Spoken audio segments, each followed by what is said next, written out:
అందరికీ, పాత్రికేయ మిత్రులందరికీ నా హృదయపూర్వక నమస్కారాలు. ఇది చాలా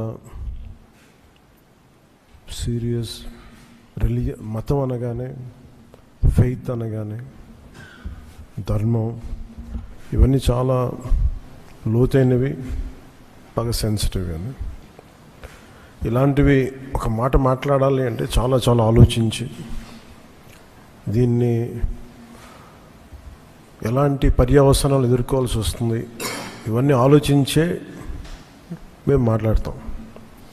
ప్రత్యేకించి జనసేన నుంచి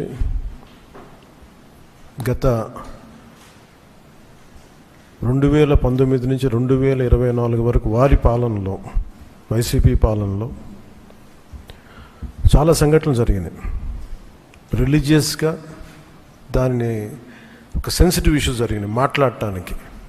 ఉదాహరణకి రామతీర్థంలో రామచంద్రమూర్తి, శ్రీరాముడు, ఈ దేశం కొలిచే శ్రీరామచంద్రుడి విగ్రహాన్ని శిరిచ్ఛేదం చేస్తే ఎవడో ఆకతాయి చేశాడు, ఎవడు పిచ్చోడు చేశాడు. పిఠాపురంలో అశుద్ధంతో విగ్రహాలని చేస్తే ఒక గుడిలో, దాన్ని కూడా ఎవడో పిచ్చోడు చేశాడు.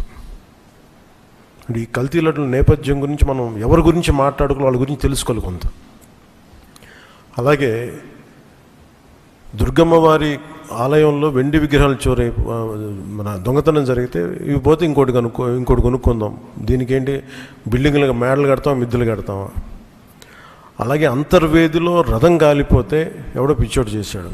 ఇలాంటి సంఘటనలు నెల్లూరు నుంచి మొత్తం రాష్ట్రం నలుమూలల 219 సంఘటనలు ఇలాంటి జరిగినాయి. డెసక్రేషన్ ఆఫ్ టెంపుల్స్, దేవాలయాలు కావచ్చు, దేవాలయ పరిసర ప్రాంతాలు, దేవాలయాలు అపవిత్రం చేయటం.